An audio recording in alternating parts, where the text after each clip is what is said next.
Welcome back students.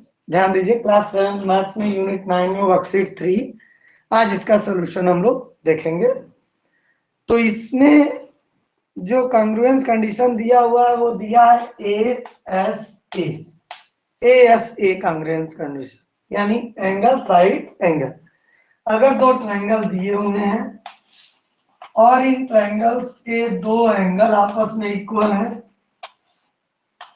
ये angle इसके equal है, ये एंगल इसके इक्वल है, और इन दोनों एंगल के बीच की साइड आपस में इक्वल है, तो हम बोलेंगे कि ये दोनों के दोनों ट्रायंगल कॉन्ग्रुएंट होंगे। ठीक है, इस बात को हमको ध्यान रखना है वर्कशीट 3 में। ए कॉन्ग्रुएंस कंडीशन यानी दो एंगल के बीच का साइड इक्वल होना चाहिए, दो एंगल इक्वल होनी चाहिए और उनके बीच का जो इंक्लूडेड साइड है वो इक्वल होना चाहिए।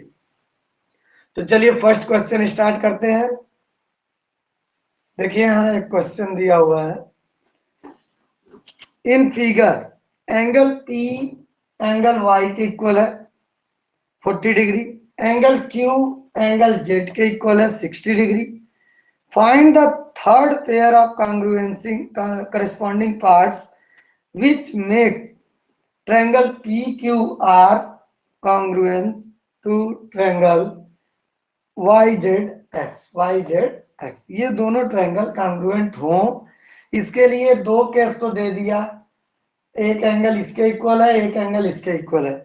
बाय ए कॉन्ग्रुएंस कंडीशन हमको ए कॉन्ग्रुएंस कंडीशन के लिए तीन मिनिमम चीजें चाहिए।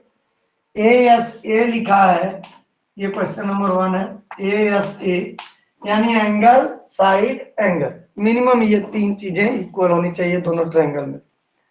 तो दो चीज तो दे दिया, चलिए देखते हैं तीसरा पूछ रहा है कि तीसरा क्या करस्पॉन्डिंग पार्ट होगा। एक तो देखिए दो एंगल दे दिया, दिया है angle P is equal to angle Y is equal to 40 degree, angle Q is equal to angle Z is equal to 60 degree. ये दो चीज दे दिया, दो एंगल एंगल एंगल दे दिया। अब बच गया साइड। अगर इन दोनों एंगल के बीच का कोई साइड हमें पता चल जाए जो इक्वल हो, तो हमारी कंडीशन पूरी हो जाएगी। तो इन दोनों 40 और 60 डिग्री के बीच की साइड है 4.6, 4.6 ये भी है, ठीक है, सेंटीमीटर। तो अब ये इंक्लूडेड साइड हुई ना, देखिए दोनों इक्वल है। तो इफ हम लिख देते हैं if PQ equal to YZ, if PQ is equal to YZ, then बस यही तीसरी कंडीशन यही चाहिए था हमको। थर्ड केस, दो एंगल तो आपस में इक्वल दे ही दिया था दोनों ट्रायंगल का, बस एक इंक्लूडेड साइड भी मिल जाती तो हम बोल देते कि triangle PQR is congruent triangle. अब PQR जा रहे हैं 4.6 से 3 की ओर, तो यहाँ अब देखिए 4.6 से 3 की ओर जाएंगे तो YZX ट्रायंगल YZX। तो इनके कॉन्ग्रुएंट होने के लिए तीन कंडीशन जरूरी थी। ए के तहत दो दे दिया था, तीसरा साइड जो इंक्लूडेड साइड है उसको हम लोगों ने दिखला दिया, इसी की कमी थी। ठीक, नेक्स्ट क्वेश्चन देखते हैं। क्वेश्चन 2 में देखिए क्या है। Which pair of triangles are congruent by a congruence condition in given figure. If congruent, write the congruence of the two triangles in symbolic form। कुछ फिगर दिए हुए हैं और उसको हमको चेक करना है ए कॉन्ग्रुएंस कंडीशन के तहत कि दे आर कॉन्ग्रुएंट और नॉट। अगर कॉन्ग्रुएंट है तो उसको सिंबॉलिक फॉर्म में लिखना है। चलिए मैं फिगर ड्रा करता हूं।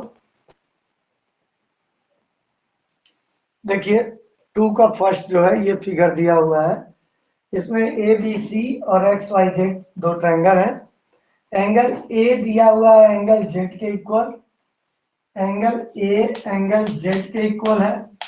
क्यों? क्योंकि दोनों का जो एंगल है वो 40 डिग्री। एंगल C इक्वल है एंगल Y के, क्योंकि 60 डिग्री के हैं दोनों। और एक साइड दिया हुआ है AC equal to YZ equal to 3.5 centimetre. और ASA कंडीशन के तहत हमको देखना है कि ये दोनों ट्रायंगल कॉन्ग्रुएंस है कि नहीं। ASA का मतलब दो एंगल और एक उनके बीच की इंक्लूडेड साइड। तो देखिए ये एंगल इसके इक्वल है, ये एंगल इसके इक्वल है, और इनके बीच की ये जो साइड है 3.5 सेंटीमीटर की है। यहाँ भी दोनों एंगल के बीच की साइड है 3.5 सेंटीमीटर। तो हमारी ASA कंडीशन तो फॉलो हो रही है, तो ये दोनों ट्रायंगल कॉन्ग्रुएंट होंगे। तो चलिए लिखते हैं triangle ABC congruent, triangle ABC congruent होगा। अब ABC जा रहा है, देखिए 40 डिग्री से खाली वाले की तरफ जा रहा है, तो यहाँ पर अगर हम देखेंगे तो यहाँ से जाएंगे 40 डिग्री से खाली वाले की तरफ, जहाँ कोई एंगल नहीं दिया, ZXY, ट्रायंगल ZXY। नाम लिखते समय हम इस बात का ध्यान देंगे, नहीं तो हमारा क्वेश्चन गलत हो सकता है। चलिए नेक्स्ट फिगर देखते हैं। देखिए नेक्स्ट फिगर ये दिया है बुक में, एक ट्रायंगल AOB है और एक एंगल जो है COD है। तो ये दोनों आपस में कॉन्ग्रुएंट होंगे कि नहीं बाय ASA रूल। तो ASA यानी दो एंगल इक्वल होने चाहिए और उनके बीच की साइड इक्वल होनी चाहिए। तो देखिए एक एंगल 80 डिग्री है, इसमें भी एक एंगल 80 डिग्री है, और ये वाला जो एंगल है ये देखिए वर्टिकली अपोजिट एंगल है, दोनों एक दूसरे के जस्ट अपोजिट। तो वर्टिकली अपोजिट एंगल्स आपस में इक्वल होते हैं। तो हमको क्या मिला भाई, angle ABC ABO equal to angle ABO, ये वाला एंगल था, और CDO ये दोनों 80 डिग्री हैं।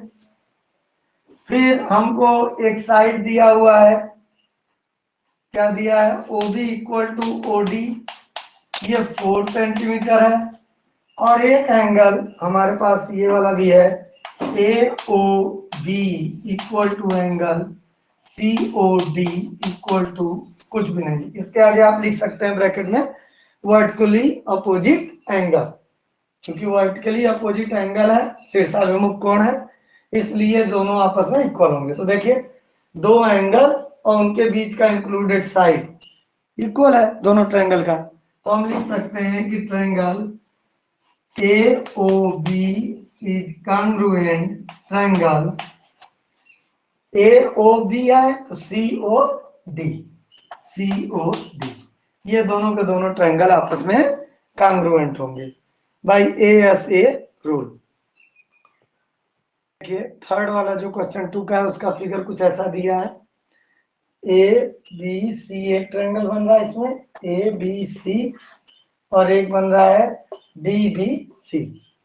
तो दो ट्रायंगल है, लेकिन इनके एंगल देखिए ये 20 डिग्री है, ये 40 डिग्री है, और एक ही में मिक्सअप जैसा लग रहा है फिगर। तो इस फिगर को अगर हम अलग से बना दें तो और बेहतर समझ में आएगा। देखिए मैंने इस फिगर को अलग कर दिया, दोनों को अलग अलग बना दिया, इस वाले ट्रायंगल को अलग और इस वाले ट्रायंगल को अलग से बना दिया। अब जरा ध्यान दीजिए, ये वाला एंगल जो ACB है वो तो 40 डिग्री है, इसमें जो एंगल है DBC ये भी 40 डिग्री है, ये मैंने सही से दिखाया। लेकिन इस एंगल की बात करें ABC, बी वाले एंगल की, तो बी वाला एंगल तो पूरा यहां से यहां तक होगा ना, तो ये 40 प्लस 20 मिलाकर होगा, यानी ये हो गया 60 डिग्री। इसी तरह ये वाला एंगल DCB, ये वाला तो 20 प्लस 40 पूरा मिलाकर यहां से यहां तक ना होगा भाई, सी वाला एंगल पूरा 20 प्लस 40, तो 20 प्लस 40 करेंगे तो ये भी हो जाएगा 60 डिग्री। अब हमको देखना है कि ये दोनों ट्रायंगल ASA कंडीशन फॉलो कर रहा है कि नहीं। तो देखिए ये वाला एंगल इक्वल है इसके, angle B equal to angle C, angle C equal है एंगल B के 40 डिग्री, और ये वाले दोनों एंगल के बीच की जो साइड है BC, ये देखिए दोनों में कॉमन है BC BC, एक ही लाइन थी ना दोनों ट्रायंगल में, कॉमन थी ये लाइन, तो ये लाइन भी आपस में इक्वल होगी। तो भाई आपको क्या क्या मिला, angle A B C equal to angle D C B equal to 60 degree. इतना कुछ लिखना नहीं है, आप केवल ट्रायंगल को सिंबॉलिक फॉर्म में लिख सकते हैं, यस नो में आंसर, समझाने के लिए इतना कर रहा हूं। Angle A C B equal to angle D B C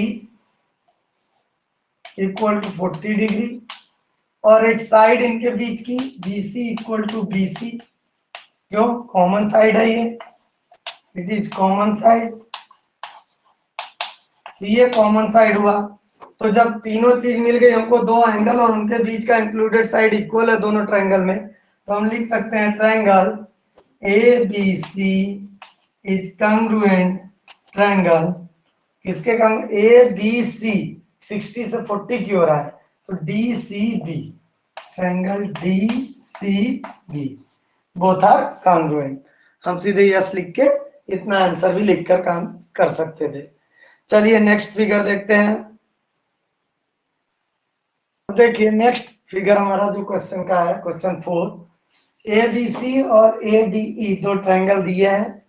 in triangles में ये वाला एंगल 40 डिग्री इस ट्रायंगल के इस एंगल के इक्वल है, 60 डिग्री इस एंगल के इक्वल है। तो दो एंगल तो हमको मिल ही गए इक्वल इक्वल दोनों ट्रायंगल में बाई ए रूल। अब अगर इन दोनों एंगल के बीच की साइड मिल जाती तो और बढ़िया हो जाता, लेकिन यहाँ जो इक्वल साइड दी है 4 सेंटीमीटर 4 सेंटीमीटर, वो देखिए इन दोनों एंगल के बीच की साइड नहीं है, तो यहाँ ए रूल तो लग नहीं पा रहा है। अगर वो हो जाता इन दोनों की, ये होती 4 सेंटीमीटर, तो हम तुरंत कहते कि दोनों ट्रायंगल कॉन्ग्रुएंट। तो ऐसे देखा जाए नॉर्मली तो ये दोनों ट्रायंगल कॉन्ग्रुएंट नहीं दिख रहे हैं, लेकिन आपके बुक में ही एक और चीज दी हुई है, हमको सर्च कर रहे हैं हम ASA ना, दो एंगल के बीच का इंक्लूडेड साइड। लेकिन अगर बाई चांस AAS दिया है कहीं, एंगल एंगल साइड, कोई भी दो एंगल और कोई मतलब दो एंगल और कोई भी एक साइड अगर बाई चांस दे रखा है, जैसे यहाँ देखिए दो एंगल दिया और एक साइड दे दिया, बीच में साइड नहीं है, किनारे साइड है। तो ऐसा भी अगर सिचुएशन कहीं आता है कि दो एंगल दे दिया और कोई एक साइड दे दिया है ट्रायंगल का जो कि इक्वल है, तो उनका यूज करके हम ASA तक पहुंच सकते हैं। कैसे, चलिए देखते हैं। देखिए भाई यहाँ 40 डिग्री, यहाँ 40 डिग्री, यहाँ 60 डिग्री, यहाँ 60 डिग्री, ये तो इक्वल है, लेकिन इंक्लूडेड साइड नहीं है यहाँ।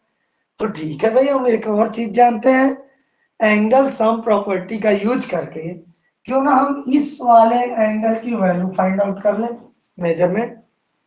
तो एंगल सम प्रॉपर्टी क्या कहता है कि किसी भी ट्रायंगल के तीनों एंगल का सम 180 डिग्री के इक्वल होता है। तो भाई अगर हम इस ट्रायंगल के इस एंगल का वैल्यू निकालना चाहें, तो ये प्लस ये कर दें, 40 प्लस 60 प्लस ये, यानी angle A plus angle B plus angle C equal to 180। यही तो एंगल सम प्रॉपर्टी है।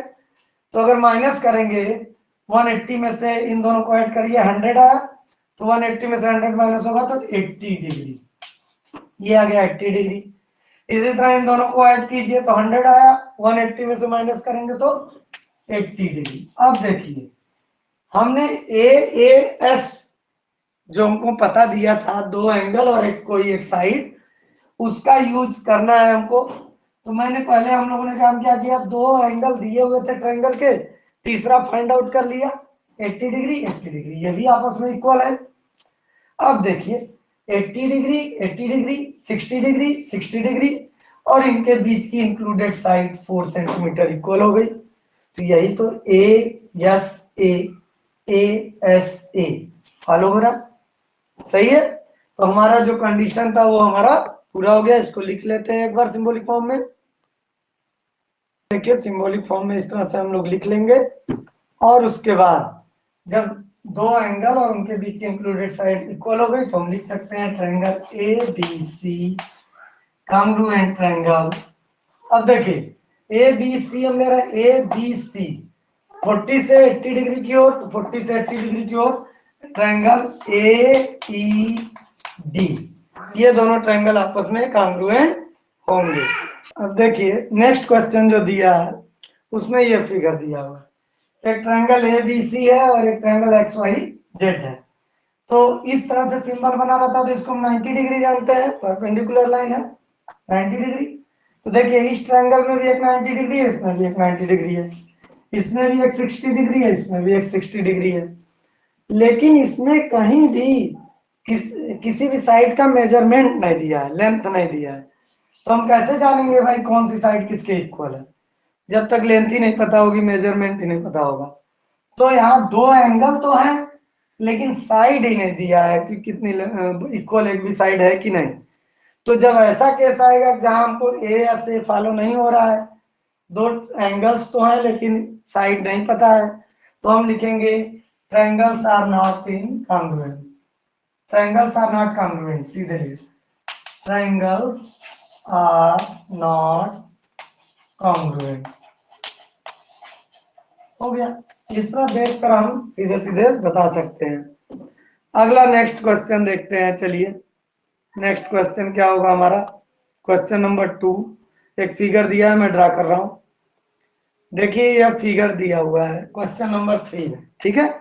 नेक्स्ट क्वेश्चन क्या क्या दिया है in this figure, Q x bisect PQR, PQR को बाइसेक्ट कर रही है QX वाली लाइन। तो बाइसेक्ट वर्ड जैसे ही आता है हम समझ जाते हैं कि ये दोनों बराबर बराबर हो गए होंगे, इसको हाफ कर दिया होगा इसने, आधा इधर आधा इधर, ये दोनों एंगल आपस में इक्वल होंगे। As well as angle PSR, ये वाले एंगल को भी QX बाइसेक्ट कर रहा है। ये वाली लाइन जो QX है वो दो एंगल को बाइसेक्ट कर रही है, PQR को भी और PSR को भी, दोनों को बाइसेक्ट कर रही है। यानी ये एंगल इसके बराबर है, ये एंगल इसके बराबर है। State the three facts needed to ensure that triangle QRS congruent triangle QPS। कौन कौन से 3 केसेज हमको चाहिए, क्या क्या रिक्वायर है, वो 3 फैक्ट हमको लिखना है ताकि ये दोनों ट्रायंगल आपस में कॉन्ग्रुएंट हो जाए। तो भाई ASA रूल की ही बात करेंगे हम, क्योंकि इस वर्कशीट में ASA रूल के तहत हमको प्रूव करना है। तो अब देखिए सब कुछ फिगर में दिया, हमको बस पहचानना है। तो सबसे पहला तो इसने दिया कि ये वाला एंगल इस एंगल के इक्वल है क्योंकि QX बाइसेक्ट कर रही है। तो लिख लेते हैं angle PQS equal to angle RQS, ये एंगल इक्वल हो गया। फिर ये एंगल इक्वल है इसके, तो लिख लेते हैं angle PSQ equal to angle RSQ, ये एंगल इसके इक्वल हो गया, ये एंगल इसके इक्वल हो गया। ASA रूल के तहत हमको दो एंगल तो मिल गए इक्वल वाले दोनों ट्रायंगल में। अब जरा एक बात नोटिस कीजिए, इस ट्रायंगल का एक साइड ये है, एक साइड ये है, एक साइड ये है। इस ट्रायंगल का एक साइड ये है, एक साइड ये है, एक साइड ये है। तो ये वाली जो साइड है QX या QS वो तो कॉमन है ना। देखिए ये साइड देखिए दोनों ट्रायंगल में कॉमन है, QS equal to QS common side, common side. तो अब देखिए हमारा A कंडीशन फॉलो हो गया, दो एंगल इक्वल हो गए और उनके बीच की इंक्लूडेड साइड भी इक्वल हो गई। तो हम लिख सकते हैं कि triangle QRS congruent triangle QRS है तो QPS, ये दोनों के दोनों ट्रायंगल आपस में कॉन्ग्रुएंट होंगे। यही तीनों फैक्ट हमको नोट करके बताना था ASA कॉन्ग्रुएंस कंडीशन के अनुसार। ठीक, अगला नेक्स्ट क्वेश्चन देखते हैं, उसका फिगर बनाता हूं मैं तुरंत। देखिए क्वेश्चन नंबर 4 में जो फिगर दिया है यह ड्रॉन इट हियर।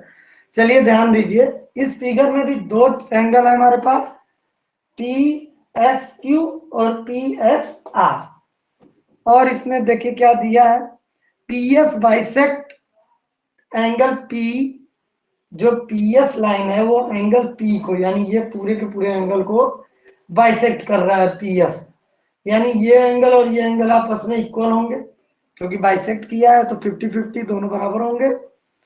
और पीएस परपेंडिकुलर क्यू आर है, जो पीएस लाइन है पी से एस वाली, ये क्यू आर पर परपेंडिकुलर है। तो पीएस क्यू आर पर परपेंडिकुलर है, यानी यहाँ 90 डिग्री बन रहा होगा दोनों साइड, 90 डिग्री, क्योंकि परपेंडिकुलर है। तो पहला क्वेश्चन पूछ रहा है इसमें कि is triangle P S Q congruent triangle P S R, क्या P S Q triangle P S R triangle दोनों कांग्रुएंट हैं by A S A rule. तो चलिए देखते हैं ए एस ए यानी एंगल साइड एंगल। तो दो एंगल ढूंढते हैं पहले।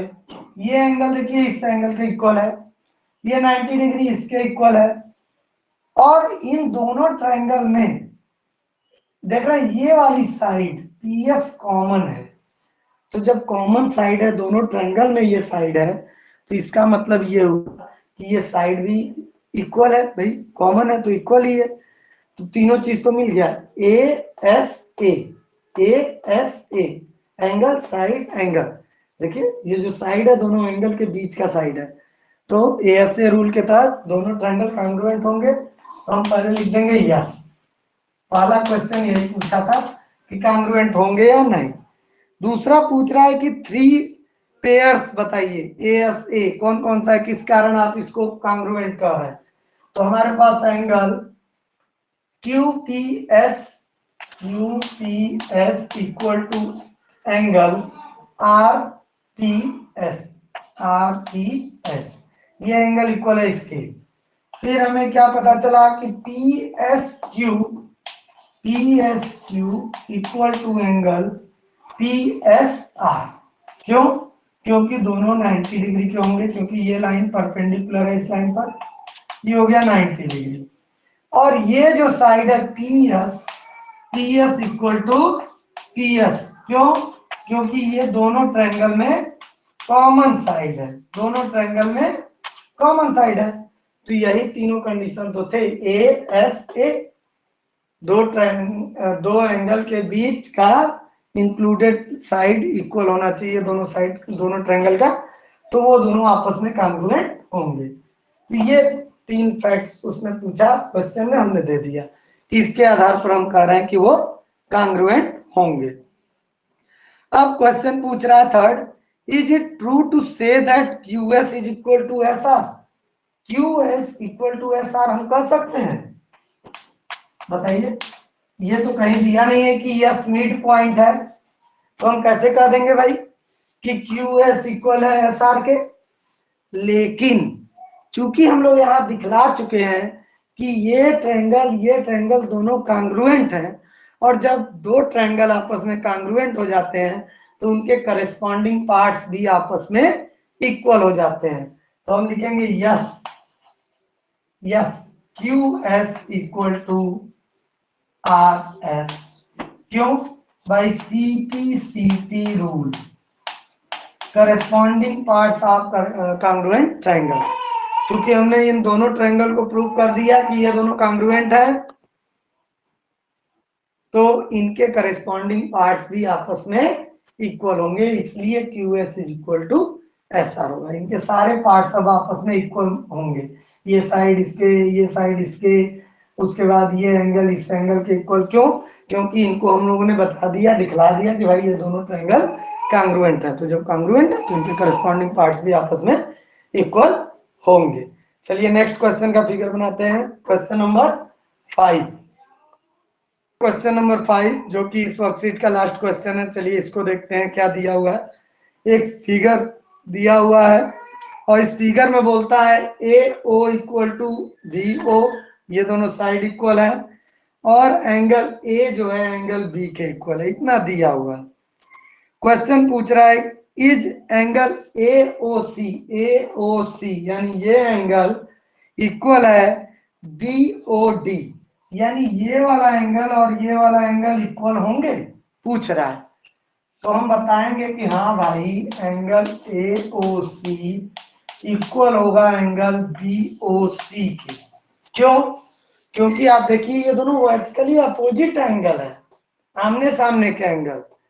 तो वर्टिकली अपोजिट एंगल जो कि इस तरह से कोई भी एक लाइन है क्रॉस की, तो इनको कहते हैं वर्टिकली अपोजिट एंगल, या इनको कहते हैं वर्टिकली अपोजिट एंगल। तो ये दो आमने सामने के एंगल्स आपस में इक्वल होते हैं। तो ऐसा ही तो यहाँ पर भी है, तो इनको कहते हैं वर्टिकली अपोजिट एंगल। तो हम यहाँ लिख सकते हैं because they are vertical opposite angles, because both are vertically opposite angles। ठीक, इस नाते ये एंगल्स इक्वल होंगे। क्वेश्चन 2 इसका पूछ रहा है, इस triangle AOC congruent triangle BOD, क्या ये दोनों ट्रायंगल कांग्रुएंट होंगे? क्या ये दोनों ट्रायंगल कांग्रुएंट होंगे, AOC और BOD? तो देखिए भाई ASA कांग्रुएंस कंडीशन बोला है, तो ASA यानी दो एंगल इक्वल होने चाहिए। तो ये एंगल इक्वल है इसके, ये एंगल है इक्वल इसके, और इन दोनों एंगल्स के बीच की जो इंक्लूडेड साइड है वो इक्वल होनी चाहिए, तो वो भी दिया है। तो देखिए तीनों चीज तो हमको मिल गई, ASA इक्वल है एक ट्रायंगल का दूसरे ट्रायंगल के, तो हम कह सकते हैं यस ट्रायंगल AOC कांग्रुएंट होगा ट्रायंगल BOD के। तो सेकेंड का तो आंसर हो गया यस, बस यस लिख दिए, हो गया काम। अब कह रहा है state the 3 facts you have used to answer second. अगर आप कह रहे हैं कि ये दोनों कांग्रुएंट है, तो किस 3 फैक्ट के आधार पर कह रहे हैं ASA के जो भी आपने कंडीशन लगाई। तो थर्ड वाले में देखें कौन से 3 फैक्ट्स है भाई। पहला तो ये एंगल दिया ही है, angle CAO equal to angle DBO ना, DBO ये एंगल इक्वल है इस एंगल के। दूसरा हमने फाइंड आउट किया vertically opposite angle, angle AOC equal to angle BOC, दो एंगल इक्वल हो गए। अब इनके बीच की जो इंक्लूडेड साइड है वो होनी चाहिए इक्वल, तो ये भी दिया है AO इक्वल टू BO। यही तीनों फैक्ट हैं जिनके आधार पर हम कह रहे हैं कि ट्रायंगल AOC और ट्रायंगल BOD आपस में कांग्रुएंट होंगे। तो ये थर्ड वाले का आंसर हो गया। तीनों फैक्ट हमने लिख दिया कि किस किस आधार पर हम कह रहे हैं भाई कांग्रुएंट है तीनों दोनों ट्रायंगल। अब आगे देखते हैं, एक क्वेश्चन ये दिया है, इज एंगल ACO ये वाला angle equal to angle BDO, ये एंगल और ये एंगल आपस में इक्वल होंगे पूछ रहा है। तो भाई जब हमने प्रूव कर दिया, हमने दिखा दिया कि ये दोनों ट्रायंगल आपस में कांग्रुएंट हैं, तो इनके सारे करस्पॉन्डिंग पार्ट्स भी आपस में इक्वल होंगे। ठीक है, सारे के सारे पार्ट्स आपस में इक्वल होंगे जब कांग्रुएंट आपने शो कर दिया तो बाय ASA रूल। तो चलिए इसको जरा इरेज करके लिख देते हैं। अब हम लिख सकते हैं कि यस एंगल ACO, देखिए इसकी वैल्यू दी नहीं है, इसकी वैल्यू दी नहीं है, लेकिन क्योंकि हम लोगों ने इसे शो कर दिया एंगल BDO, ये इक्वल होंगे क्यों भाई CPCT,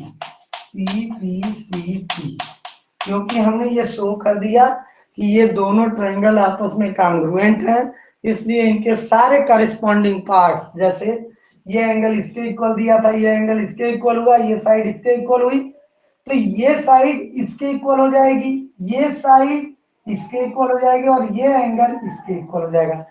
सारे के सारे करस्पॉन्डिंग पार्ट्स इक्वल होंगे। क्यों? क्योंकि दोनों के दोनों ट्रायंगल कांग्रुएंट हैं। तो हम इसीलिए लिख दिए बाई CPCT। इस तरह से वर्कशीट 3 का पूरा सोल्यूशन हमने कर लिया। अगर कोई प्रॉब्लम होती है तो आप अपना क्वेश्चन कमेंट बॉक्स में पूछ सकते हैं। Thank you.